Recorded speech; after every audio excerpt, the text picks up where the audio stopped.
The moment it happened, it didn't feel like a mistake. It felt like control, a room full of executives, a decision made in seconds, a public dismissal designed to prove authority, speed, dominance. And she accepted it. No hesitation, no reaction, no defense. Just one click. If you've ever seen power used too quickly, before understanding what it's connected to, you already know what comes next. Because sometimes the most expensive consequences don't come from resistance. They come from silence. The screen lit up before anyone fully understood why. It wasn't scheduled, not in the formal sense. No calendar block, no pre-read, no structured agenda sent the night before. Just a sudden shift in the rhythm of the office, the kind that travels faster than emails. Conversations shortened mid-sentence. Chairs adjusted. Eyes lifted toward the largest display in the room as if something had already decided this moment mattered. And then he appeared. Centered. Composed. Slightly closer to the camera than usual, which made everything feel more immediate, more intentional. The CEO didn't greet the room. He didn't need to. The silence that followed his presence did the work for him. "Let's keep this efficient," he said. Not cold, not aggressive, but precise in a way that removed space for interpretation.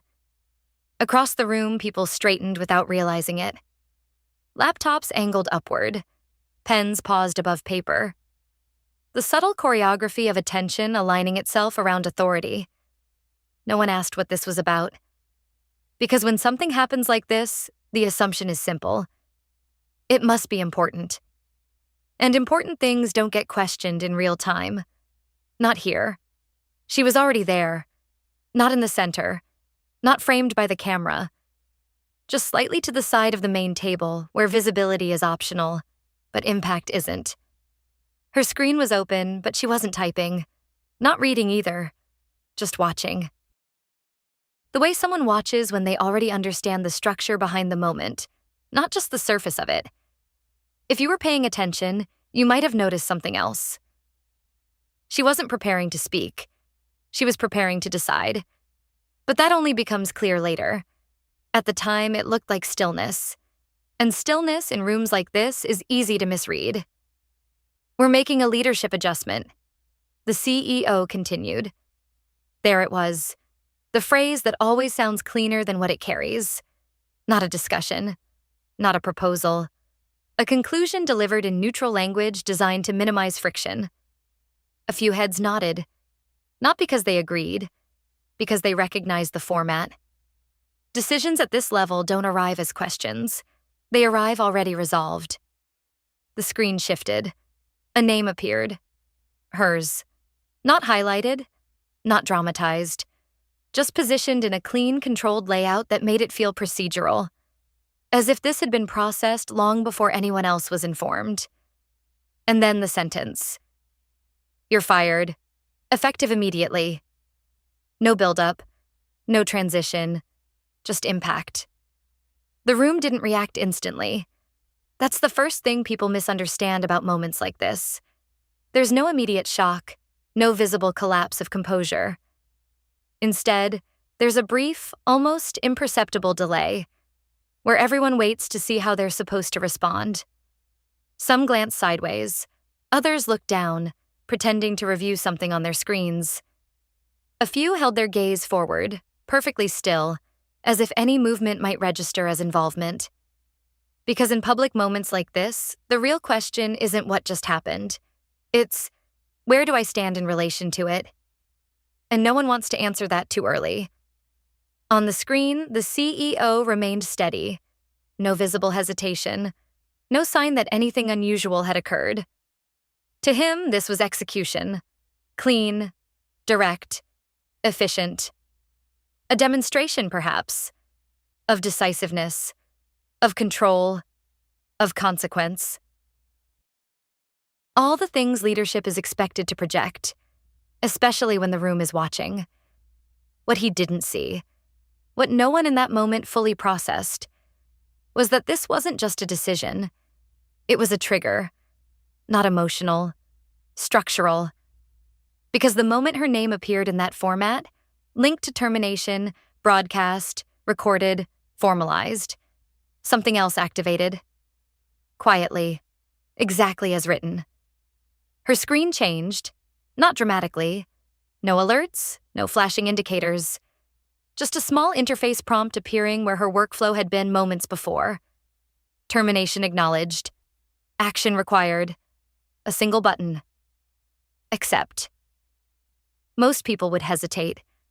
Not out of fear, out of instinct. Because accepting something like that, in that context, feels like agreement. Like validation of the action itself. But she didn't hesitate.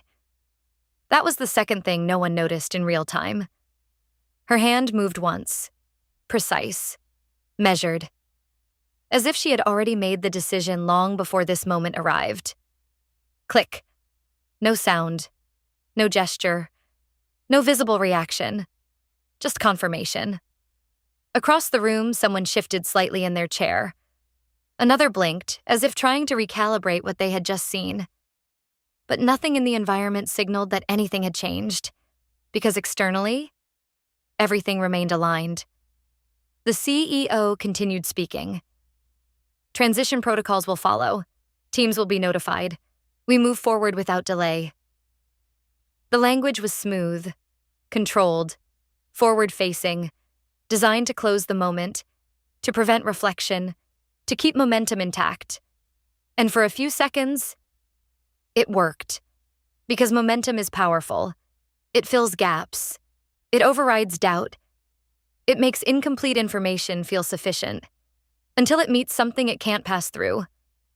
She closed nothing, said nothing, didn't look around the room to measure reactions or seek alignment. Because she wasn't inside the moment anymore. Not in the way everyone else was. She had already moved. Not physically, but structurally. And that shift didn't interrupt anything. It didn't slow the room.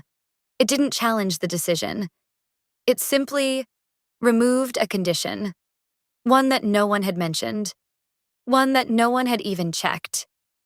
Clause 11C, not visible on the screen, not referenced in the announcement, not part of the conversation, but embedded. Deep enough that only someone who understood the full architecture would recognize its position, its function, its requirement, and more importantly, its dependency. Because Clause 11C wasn't about termination. It was about activation. Specifically, what happens after? Who validates it? Who confirms it? Who allows the system to recognize the change as complete? And in that structure, there was a single point. A single condition that couldn't be bypassed, delegated, or accelerated. Her consent. Not implied, not assumed, explicit. The CEO didn't see it. Not because he missed it. Because it wasn't visible from where he was standing. It lived deeper than authority, deeper than process. It lived in the design itself. And design doesn't announce itself. It waits. The meeting continued. People began to move again. Subtle motions returning to the room as if the moment had already passed. Someone typed a message. Another reached for their coffee. A quiet attempt to normalize what had just happened. Because if no one names the disruption, it can be treated as routine. But routine has a limit. And that limit had already been crossed. 3 minutes. That's all it took. Not for something to break, for something to be reviewed. And somewhere else. Outside the room, someone was about to open a document that no one in this room had considered. Not today. Not in this context. Not after a decision that felt complete. But decisions in systems like this aren't complete when they're announced. They're complete when they're validated. And validation doesn't respond to authority. It responds to structure. And structure was about to answer. Because Clause 11C had just been activated, whether anyone in that room realized it or not. And when it answers, it doesn't ask for clarification. It defines the outcome. But by the time anyone notices, It's already too late to adjust without consequence. At first, nothing resisted. That was the most convincing part. The room exhaled almost collectively. Subtle, controlled, but real. The kind of release that follows a decisive act. A moment earlier, tension had been stretched thin across polished tables and silent screens. Now it softened, just enough to allow motion again. Laptops reopened. Messages resumed. Someone even leaned back slightly, as if the outcome had already been absorbed into the system, because on the surface, it had. The CEO's image faded from the big screen, replaced by the familiar interface of internal dashboards. Clean, ordered, responsive, no alerts, no red flags, no indication that anything unusual had occurred, which is exactly how structural errors begin. Not with noise, with confirmation. "Let's proceed," someone said quietly, almost automatically. And they did. Tasks were reassigned. Access rights began updating. Notifications triggered in the background, each one reinforcing the same narrative. The decision is complete. The system is aligned. Move forward.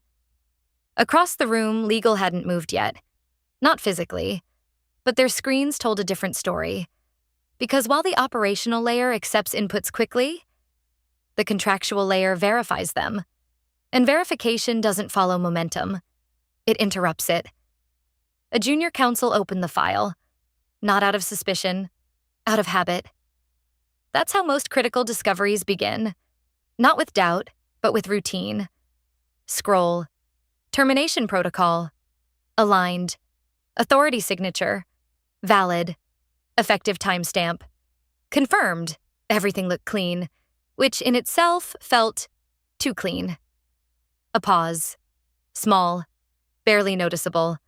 But long enough to shift attention from the surface to the structure beneath it. Because something wasn't missing. Something wasn't connected. And in systems like this, disconnection is more dangerous than absence. He scrolled further, down past the visible confirmations, past the sections most people read, into the parts that exist not for clarity, but for enforcement. Clause 11. See, it didn't stand out. No bold font, no highlight. Just a precise line embedded in a larger framework, waiting for context to give it meaning. He read it once, then again. And this time, the words didn't sit the same way. Activation requires explicit consent of the assigned authority. Assigned authority. The phrase lingered longer than it should have. Because in this context, assigned didn't refer to role. It referred to designation, specific, named, non-transferable. He looked up, not fully, just enough to reconnect the document with the room it governed. And that's when the alignment broke. Because the assigned authority was her. Not the role she held, not the department she represented. Her, individually, irreplaceably. He didn't speak immediately. That's the instinct in environments like this. Verify before you interrupt. Confirm before you escalate.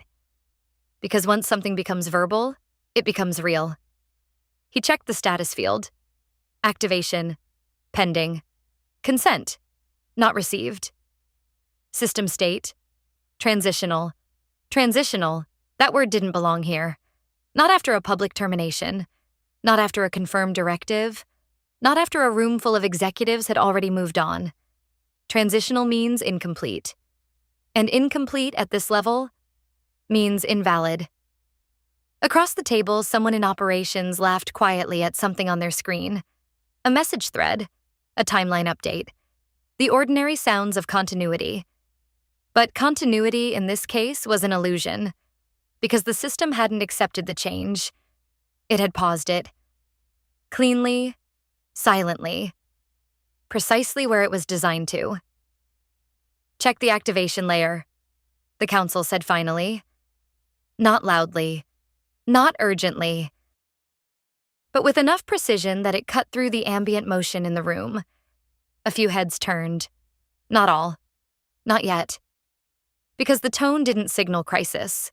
It signaled discrepancy. "What are you seeing?" someone asked, still half focused on their own screen. Another pause. Measured. Controlled. "Clause 11C is active," he replied.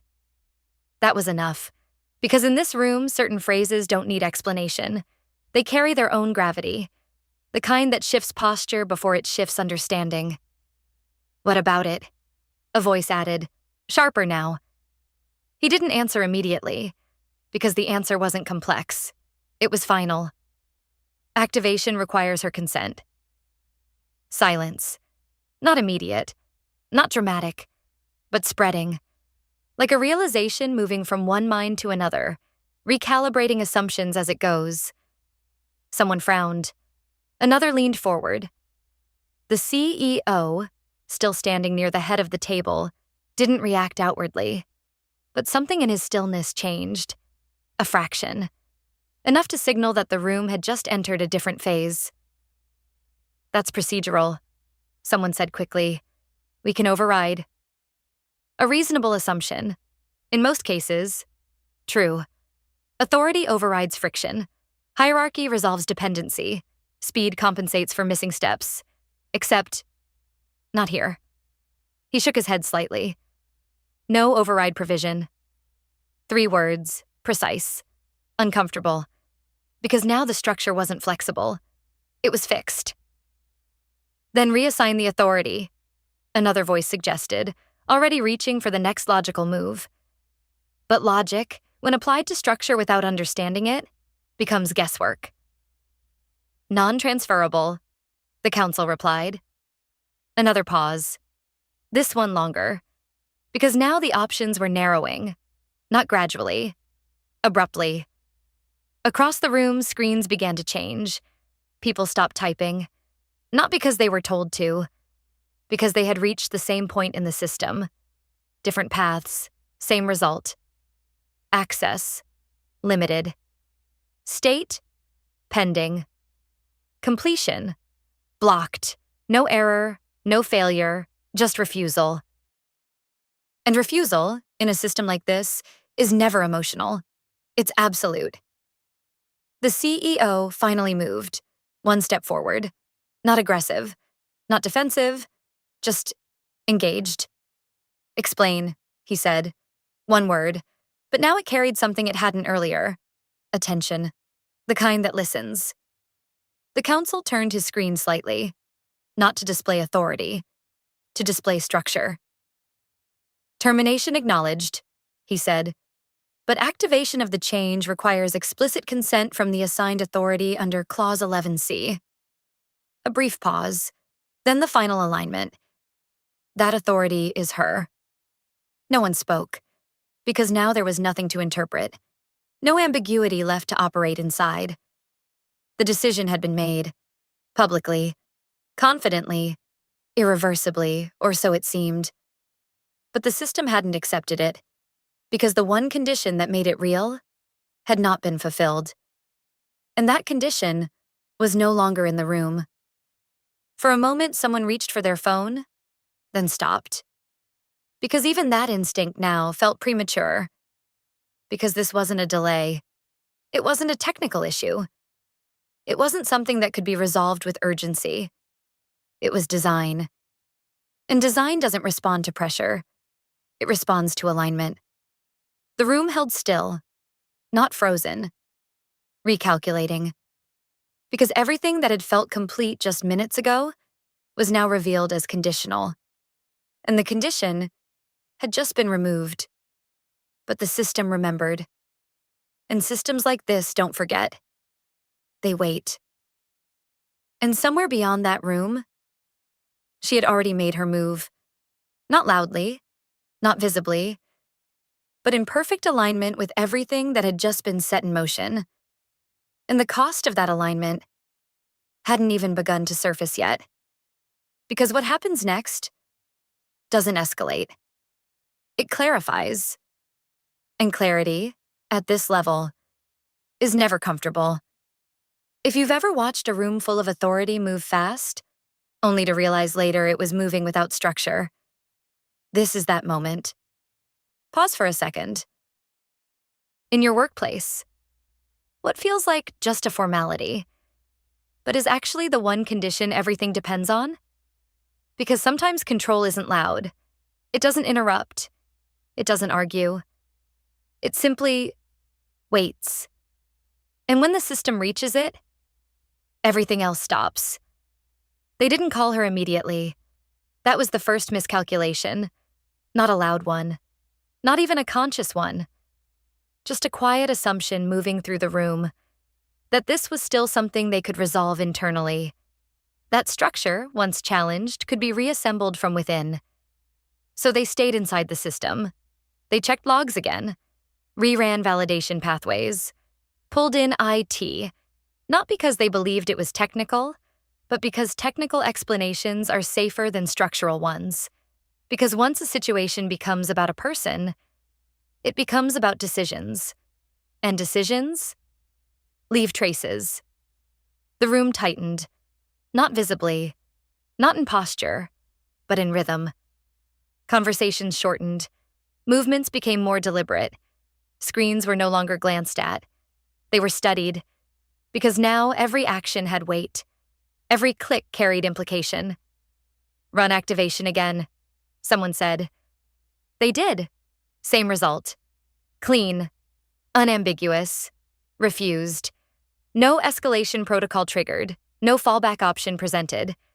Just a system behaving exactly as designed, waiting for a condition that no longer existed in the room. Clause 11C. Not blocking them. Outlasting them. Rebuild the chain. Another voice suggested, already reaching for reconstruction. If the authority node is missing, we recreate it. A logical approach. In flexible systems, it works. In design systems, it exposes misunderstanding. Designation is fixed, counsel replied. Calm, certain. It can't be replicated without consent from the original authority. That word again. Consent. Not approval. Not confirmation. Consent implies agency. Active. Intentional. Irreplaceable. Across the table, someone leaned back slightly, as if distance might create perspective. It didn't. Because perspective wasn't the issue. Alignment was. The CEO remained standing, not pacing, not reacting outwardly, just still, holding the moment the way he had held the room earlier. But something had shifted. At 6:37, his presence defined the direction. Now, the system defined the limits. And those limits didn't respond to presence. They responded to structure. Where is she? He asked. The question landed differently this time. Not as curiosity, as necessity. No one answered immediately, because everyone already knew the answer. Not location, position. She wasn't inside the system anymore. Not in the way they needed her to be. And that difference was everything. A message was drafted. Carefully, neutral tone, professional language, no reference to the public nature of the termination, no acknowledgement of misalignment, just a request.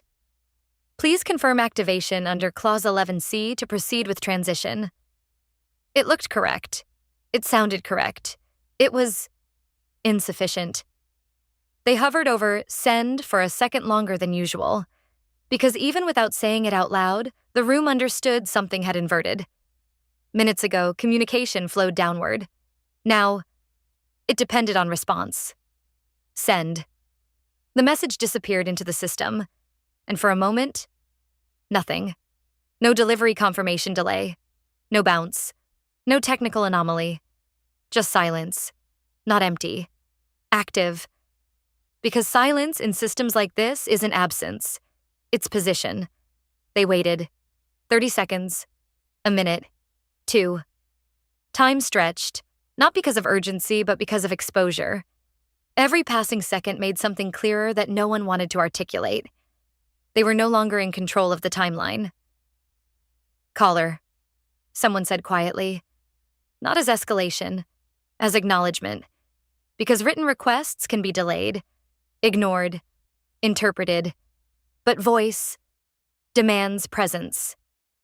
The phone was already in someone's hand before the instruction finished. Dial. The room didn't speak, didn't move. Because now everything depended on something outside their reach. The line rang. Once, twice, 3 times. Then it connected. No background noise, no hesitation, just her voice. Good morning. Calm, measured, unaffected. The kind of tone that doesn't carry the past few minutes with it. Because for her, those minutes weren't disruption. They were execution. We're seeing a block on activation under Clause 11C, counsel began, choosing precision over urgency. We need your consent to proceed. A pause followed. Not long, not uncertain, exact. Yes, she said. The word landed clean, but it didn't resolve anything, because it wasn't agreement, it was acknowledgement. Across the room, several people leaned forward slightly, as if proximity might clarify meaning. We've sent the request through the system, he continued. If you could confirm. Another pause. Then, I've seen it. Again. Calm. Complete. And still, nothing changed. The system remained in the same state. Pending. Waiting. Because recognition isn't activation. Understanding isn't consent. And she knew the difference. The CEO stepped closer now. Not into the conversation, into the moment. This needs to move forward, he said.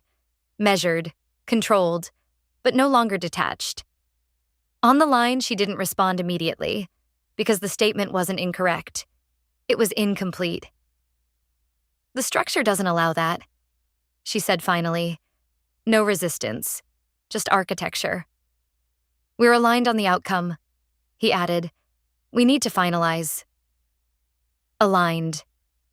The word echoed differently now, because alignment in this context wasn't about agreement.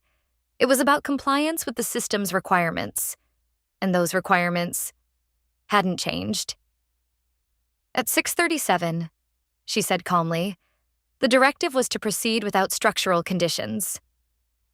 The room went still, because now the moment had been anchored, time-stamped, framed, placed exactly where it couldn't be reinterpreted. Given that instruction, she continued, I aligned with it. Aligned. Again. And this time, everyone understood what it meant. She hadn't resisted. She hadn't objected. She had executed, precisely, by removing the condition that required her involvement. You closed the pathway, someone said quietly. Yes. No emphasis, no explanation, just confirmation. The CEO's jaw tightened slightly, not visibly enough to draw attention, but enough to register internally. This is not what I meant, he said. And there it was. The gap between intention and instruction, between authority and outcome. Another pause. Then her response. Calm, precise, unavoidable. Then it should not have been said. No accusation, no emotion, just consequence. Because everything that had happened since followed exactly from that one line. No deviation, no interpretation, just structure. Responding. The chairman, who had remained silent until now, leaned forward slightly. Not to interrupt, to define. Can activation proceed under the current state? He asked. Direct, unambiguous. No, she replied. Immediate, final. What is required? A better question. The only question that mattered now. Explicit consent under Clause 11C. Simple, unavoidable. And for the first time since 6:37, the room fully understood the position it was in. Not blocked, dependent, and dependence, when discovered too late, doesn't feel like support. It feels like exposure. The call remained open. No one rushed to end it, because now the conversation wasn't about solving a problem. It was about re-entering a system they had just tried to bypass. And systems like that don't respond to pressure. They respond to correction. But correction requires something no one in the room had offered yet. Not speed, not authority, not explanation. Something else. Something quieter. And far more expensive. Because what happens next won't be decided in that room. They didn't rush to say it. That was the difference. Because at this level, the most important corrections aren't made quickly. They're made precisely. The room held its shape, but not its certainty. What had started as a demonstration of control had quietly turned into something else. Not failure, not yet. Exposure. The kind that doesn't raise voices. It lowers them. The CEO didn't speak immediately. Not because he didn't have words, because now every word carried consequence. At 6:37, language had been used to move the system. Now it had to restore it. Across the table, the chairman watched without interruption. Not passive, evaluating. The difference is subtle, but critical. Because once you understand that the system is no longer following authority, the question changes. Not, what do we do next? But, what do we have to acknowledge first? The call remained open. She didn't fill the silence. That, more than anything, defined her position. Because silence here wasn't hesitation. It was structure holding its place, waiting for alignment to return to it. Not the other way around. Finally, the CEO stepped forward. Not toward dominance, toward clarity. At 6:37, he said, measured, controlled. The directive was given to proceed without compliance. He didn't rush the next line, because this time, he understood its weight. That directive was incorrect. No justification, no deflection, just correction. The room didn't react outwardly, but something inside it shifted immediately. Because in environments like this, acknowledgement isn't symbolic. It's functional. It changes what the system allows next. On the line, she didn't respond. Not yet. Because acknowledgement is the first step, not the condition. Compliance under Clause 11C, he continued, is required, fully, without exception. The words were simple, but their structure, complete. No ambiguity, no shortcuts, no reinterpretation. This wasn't a request to move faster. It was a return to design. A brief pause followed. And in that pause, the entire room felt something that hadn't been present all morning. Alignment. Not forced, not assumed, restored. Yes, she said. One word, same as before. But now, everything around it had changed. Because this time it wasn't acknowledgement. It was consent. Across the system, something shifted. Not visibly. No alerts, no dramatic confirmations. Just a quiet reactivation of pathways that had been waiting for exactly this condition. Validation, complete. Activation, confirmed. Status, executable. The deal moved, clean, structured, real. No acceleration, no friction, just flow. Exactly as it had been designed to work. But the room it moved through wasn't the same. Not because of what had happened, because of what had been understood. Emails resumed, but shorter now, more precise. No unnecessary language, no assumptions left unverified. Decisions followed, but differently. Each one passing through an invisible filter that hadn't been respected earlier. Not hesitation, awareness. The CEO returned to his position at the head of the table. Same place, different posture, less projection, more calibration. Because now he wasn't just directing movement. He was respecting structure. Across from him, the chairman closed the file. Once, decisively. Not because the deal was done, because the system had been restored. And that was the real outcome. She returned later. No announcement. No shift in lighting or tone. Just presence. But the space met her differently now. Not cautiously. Not defensively. Correctly. The CEO acknowledged her with a brief nod. No excess. No performance. just recognition, not of position, of function. They continued, not from the beginning, from the point where alignment had been reestablished. And this time, nothing resisted, because nothing was being forced. No one mentioned the screen, the words, the moment. It didn't need to be discussed. It had already been absorbed into the pauses before decisions, into the way people checked what they hadn't before, into the understanding that silence can define more than speech. Because what had happened wasn't a mistake. It was a demonstration of where authority ends and where dependency begins, and how thin that line really is. The $22 million contract finalized without issue. Every clause satisfied. Every condition met. Exactly as written. Exactly as required. Not faster than before, but valid. And in systems like this, valid is everything. Because without it, nothing exists.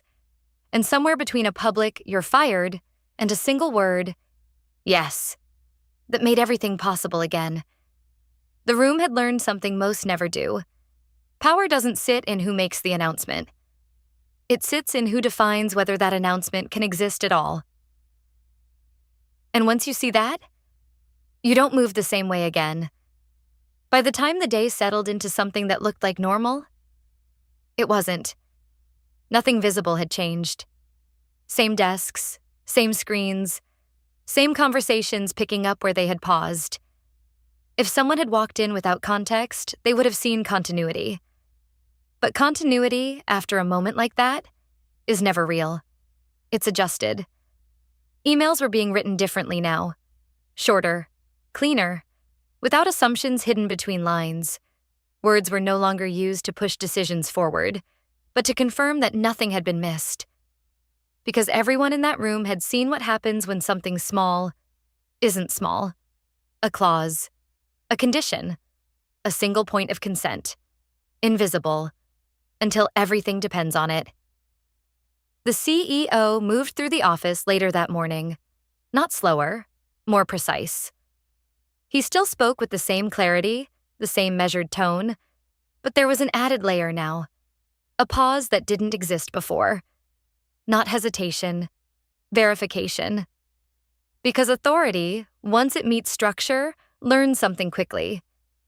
It doesn't replace it. It operates inside it. Across departments, the ripple was subtle but exact. Legal reviewed differently, not just for compliance, but for dependency. Operations paused, not to delay, but to confirm. Finance rechecked, not numbers, but conditions. No one announced a change in process. But behavior had shifted. Because once a system reveals where its true control sits, you don't forget it. You integrate it. She didn't speak about it. Not to anyone. No recap. No explanation.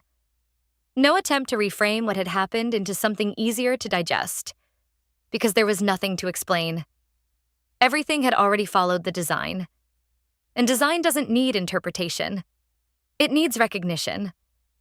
At one point, someone approached her. Careful tone. Neutral phrasing. Was that intentional?